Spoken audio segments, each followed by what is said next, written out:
বিসমিল্লাহির রহমানির রহিম। আসসালামু আলাইকুম। আজকে ব্যাংকিং সেক্টর নিয়ে একটু কথা বলতে চাই।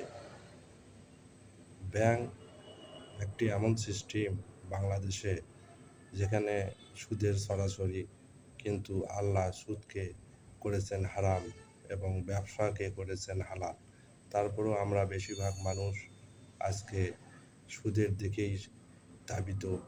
কিন্তু আসলেই কি ব্যাংক আমাদেরকে সুদ দেয়, না আমাদের টাকায় আমাদের কাছে ফেরত দেয়? বিশেষ করে যখন থেকে ৯-৬ ইন্টারেস্ট রেট সরকার বেঁধে দিয়েছে, এখানে ব্যাংক, আপনারা জানেন যে ১ বছরে ১০০ টাকায় ব্যাংক আপনাকে ৬ টাকা ইন্টারেস্ট দিয়ে থাকে। আসলে কি এটা ব্যাংক দেয়, না আপনার টাকায় আপনাকে ফেরত দেয়? সেটার দিকে দৃষ্টি দিতে হলে আপনাকে জানতে হবে যে ইনফ্লেশন বা মুদ্রাস্ফীতি কী।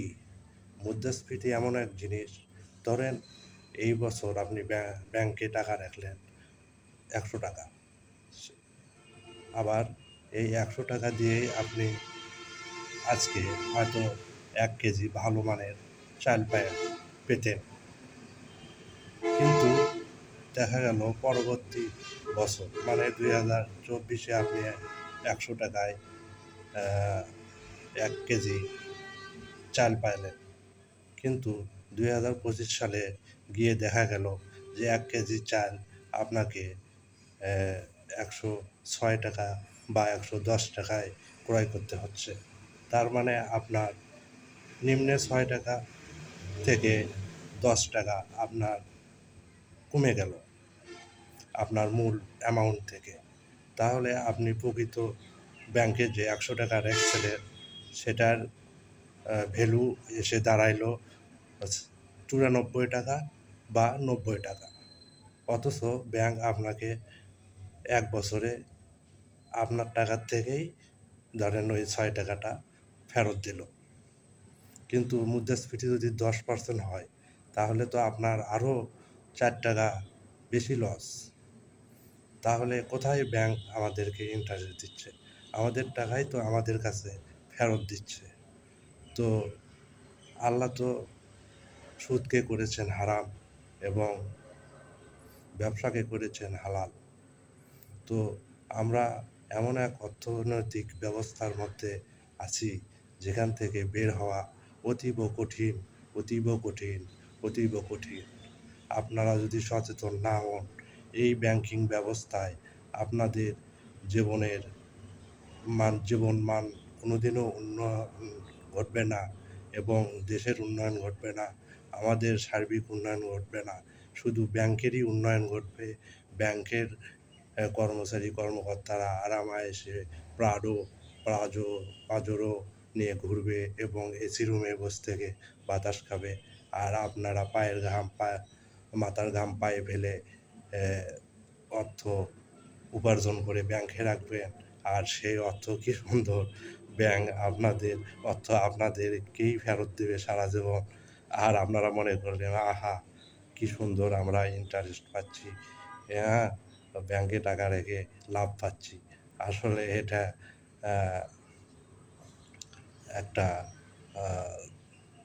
ফালতু সিস্টেম তৈরি করছে আল্লাহর বিরুদ্ধে, আল্লাহ এবং আল্লাহর রাসূলের বিরুদ্ধে একটা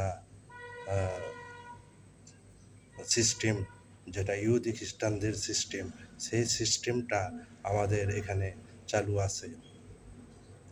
তো ইহুদি খ্রিস্টানদের সিস্টেমে তারা লাভবান হবে, কিন্তু আল্লাহ মুসলমানদেরকে কখনোই এর দ্বারা উপকৃত করবে না। বরং কিছু মুষ্টিমেয় ব্যক্তি যারা ব্যাংক, এনজিও নামে প্রতিষ্ঠান খুলছে, তারাই দিন দিন উন্নতির লাভ করবে। আর সুদ হলো শোষণের একটা অন্যতম হাতিয়ার।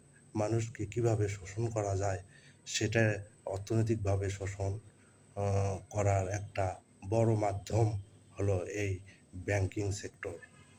ব্যাংকিং সেক্টরে দেখা যায় আমরা কষ্ট করে আমানতে রাখি, কিন্তু সেই অর্থ ব্যাংক সারা বাংলাদেশের জনগণ থেকে নিয়ে কিছু সংখ্যক শিল্প গোষ্ঠীকে সেটা ঋণ অনুযায়ী দিয়ে